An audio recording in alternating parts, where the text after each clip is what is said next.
नरेंद्र मोदी जी झुग्गी में रहते हैं ना, कि झुग्गी खोली और घुस के पूछ लिया सवाल। एक मिनट, प्रधानमंत्री सुन लीजिए, प्रधानमंत्री जी से मिलने के लिए इस देश की जनता जो है ना, अगर प्रधानमंत्री इतने ही मिलते, प्रधानमंत्री मिलते हैं जो बाइडेन के यहाँ पर, प्रधानमंत्री मिलते हैं डोनाल्ड ट्रंप के यहाँ पर, ठीक है ना। प्रधानमंत्री इस देश की गरीब जनता से नहीं मिलते।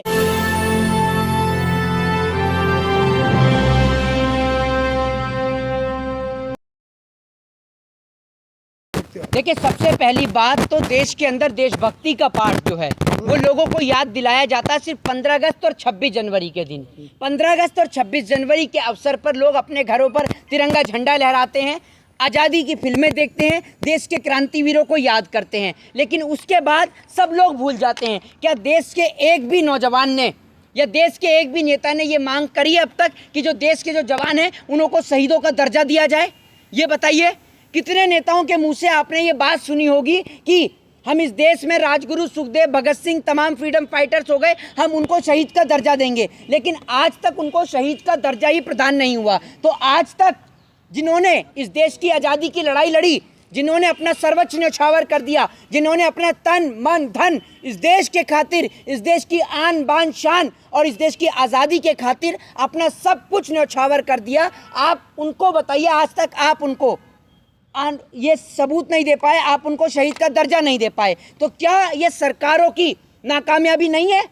मैं कहना चाहता हूं प्रधानमंत्री नरेंद्र मोदी जी से, खैर उनकी बात करेंगे तो ये सारी वीडियो ही व्यर्थ हो जाएगी, क्योंकि प्रधानमंत्री कहिए या फिर आप झूठ मंत्री कहिए, दोनों का अर्थ और निर्देश एक ही है। उसका अब आप पूछेंगे, सुन लीजिए, पहले आप सुन लीजिएगा या चिल्लाइएगा, ये बताइए। सवाल करना चिल्लाना होता है क्या? नहीं, आप ये मुझे बताइए, पहले आप सुनेंगे, आप सवाल ही कर लीजिए। अगर आपको इतने ही सवाल करने आते ना, तो आप सवाल मोहित शर्मा की बजाय देश के प्रधानमंत्री से पूछते या गृह मंत्री से पूछते, लेकिन आपका पेट तो तलवे चाटने से भर चुका है पूरी तरीके से, तो आप उनसे सवाल करेंगे नहीं, तो मेरे से जवाब ही ले लीजिए। सुन लीजिए, आप सुन लीजिए, मुंह को बंद करके आप सुन लीजिए। देश के प्रधानमंत्री या झूठ मंत्री, कुछ भी आप कह लीजिए। अभी आप ये देखिए, कहने को तो ये कहा जा रहा है आज़ादी महोत्सव, कहने को ये कहा जा रहा है देश की आज़ादी का, लोकतंत्र का पर्व, लेकिन आप चले जाएं लाल किले के बाहर तो कंटेनर की इतनी ऊंची दीवार खड़ी कर दी है कि लोग अपने देश के प्रधानमंत्री को रोड पर से भी नहीं देख सकते हैं। इतनी ऊंची दीवार कंटेनर की खड़ी कर दी है। अरे प्रधानमंत्री को अपने देश में किस प्रकार का खतरा, ये बताइए ना आप मुझे। प्रधानमंत्री को अपने ही देश के अंदर किस प्रकार का खतरा? क्या प्रधानमंत्री अपने वादों को पूरा करने में नाकाम रहे हैं, या फिर प्रधानमंत्री कभी भी इस देश की जनता के सवालों का जवाब नहीं देना चाहते? मैं प्रधानमंत्री को यहाँ से खुली चुनौती देता हूँ और प्रधानमंत्री को एक खुला ऑफर देता हूँ कि प्रधानमंत्री मोदी जी, पहले एक बार अपने इस भाषण को सुनिएगा और उसके बाद आप मेरे इन सवालों का जवाब दीजिएगा।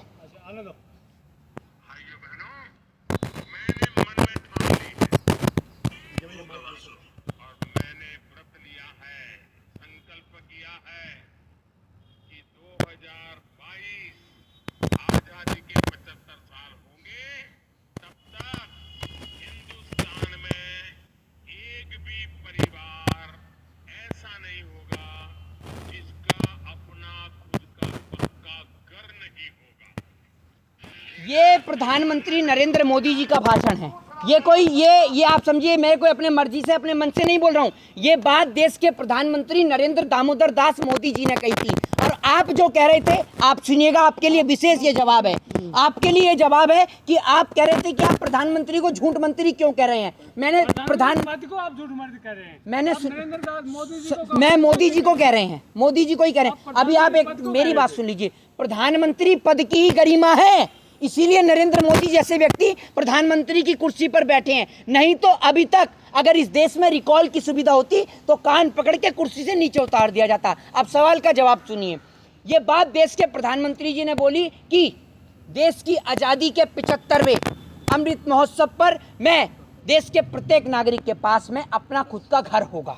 ये बात मैंने नहीं, प्रधानमंत्री नरेंद्र मोदी जी ने बोली। और मैं प्रधानमंत्री नरेंद्र मोदी जी को खुला चैलेंज और चुनौती देता हूं कि उस कंटेनर की दीवार को हटाकर एक बार लाल किले के सामने जो गौरी शंकर मंदिर है, गौरी शंकर मंदिर से लेकर हनुमान मंदिर, निगमबोध घाट और उसके बाद कश्मीरी गेट और राजघाट तक आप जाकर देख लीजिएगा कितने भिखारी लोग फुटपाथ पर सोते हैं, खाने को रोटी नहीं है और उनके पास सर ढकने को छत नहीं है। ये वीडियो का जवाब कल आपको मिलेगा।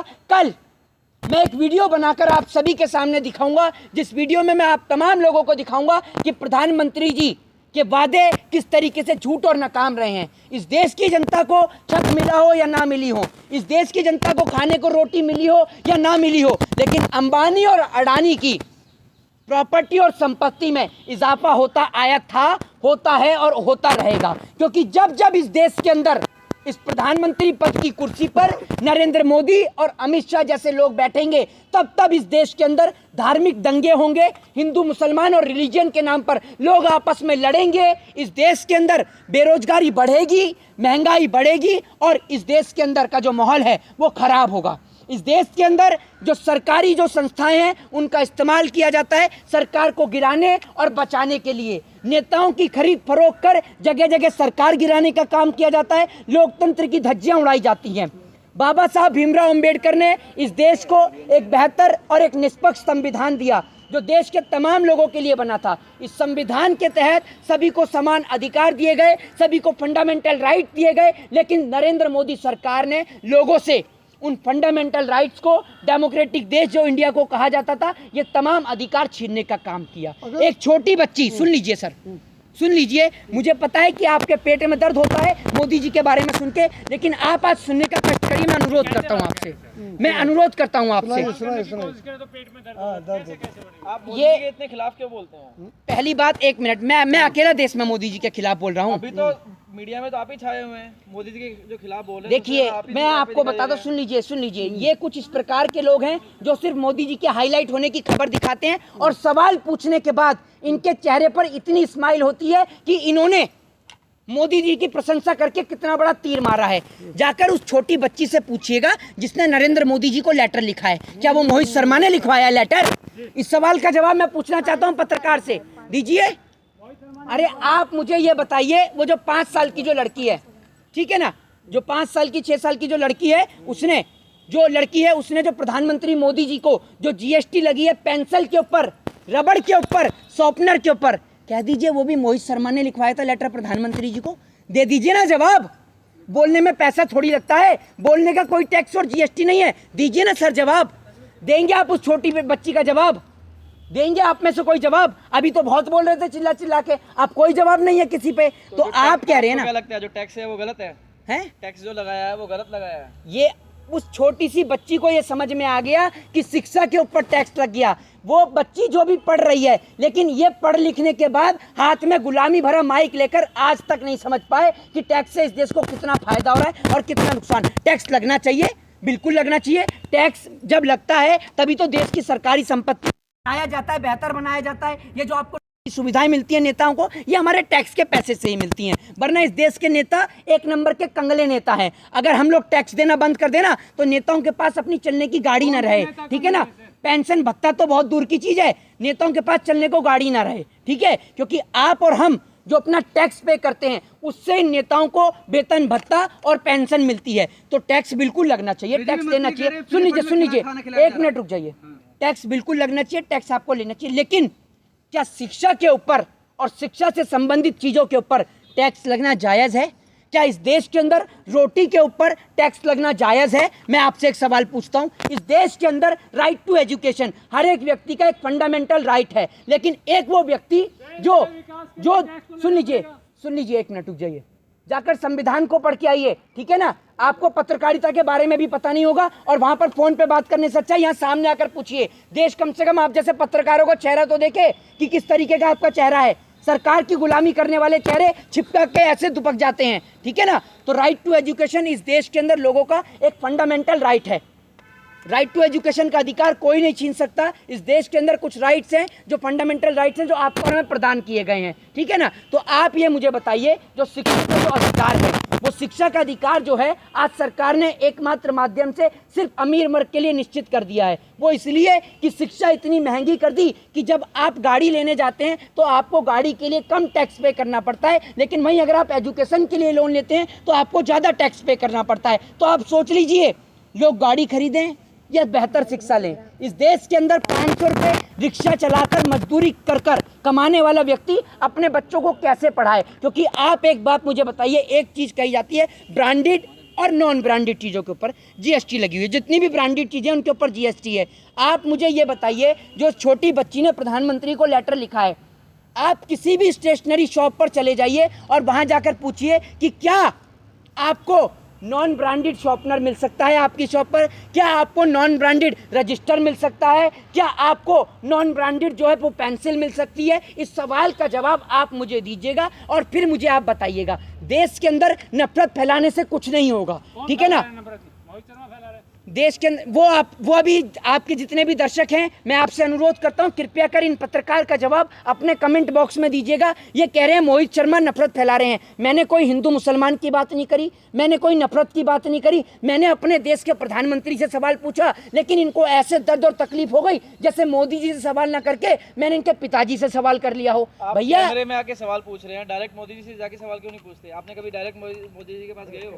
अरे सवाल आप करते हो, अरे वाह, जो कैमरे में चिल्लाते हो इतना, जो हाँ, बोल रहे हो, हाँ, तो सवाल जो है डायरेक्ट मोदी जी से जाके कभी नरेंद्र मोदी जी झुग्गी में रहते हैं ना, कि झुग्गी खोली और घुस के पूछ लिया सवाल। प्रधानमंत्री, एक मिनट, प्रधानमंत्री सुन लीजिए, प्रधानमंत्री जी से मिलने के लिए इस देश की जनता जो है ना, अगर प्रधानमंत्री इतने ही मिलते, प्रधानमंत्री मिलते हैं जो बाइडेन के यहाँ पर, प्रधानमंत्री मिलते हैं डोनाल्ड ट्रंप के यहाँ पर, ठीक है ना? प्रधानमंत्री इस देश की गरीब जनता से नहीं मिलते। अगर प्रधानमंत्री, सुन लीजिए, मोदी जी को सुनाई देगा? क्यों नहीं सुनाई देगा? और मोदी जी को सुना के करना क्या है? तो फिर अब आप एक बात सुन लीजिए, मैं आपको बताता हूँ, भैंस के आगे बीन बजाने से कोई फायदा होता है? ये बताइए आप मुझे। तो फिर आपका चिल्लाने मेरे, मैं आपको बता रहा हूँ, इस चिल्लाने के, ये आपकी नजर में चिल्लाना होगा, लेकिन मेरी नजर में, क्योंकि आपकी नजर में मोदी जी के, सुन लीजिए सर, सुनने का कष्ट करेंगे आप। मेरी नज़र में चिल्लाना नहीं है, आपकी नज़र में चिल्लाना होगा, क्योंकि आपको अगर कोई मोदी जी की बुराई करे तो आपको चिल्लाना ही नजर आता है। लेकिन मैं ये बोलकर अपना फर्ज अदा कर रहा हूं और देश के नौजवानों को जगाने का काम कर रहा हूं, ताकि इस देश के नौजवान इस देश की हकीकत से रूबरू हो सकें, इस देश के अंदर एजुकेशन के ऊपर लग रहे टैक्स को समझ सकें, इस देश के अंदर जो पेपर लीक का मामला है उसको समझ सकें, और सरकार का सबसे बड़ा प्रोपोगेंडा हिंदू और मुसलमान के नाम पर देश की बिगड़ती अर्थव्यवस्था, जो कि और देश की बिकती हुई संपत्तियों से ध्यान हटाना है। तो आप सभी लोगों से निवेदन है कि देश के अंदर की बिकती संपत्ति पर ध्यान दें, एजुकेशन पर ध्यान दें। जय हिंद, जय भारत, वंदे मातरम। ऐसी ही बड़ी खबरों को देखने के लिए जुड़े रहिए हमारे साथ।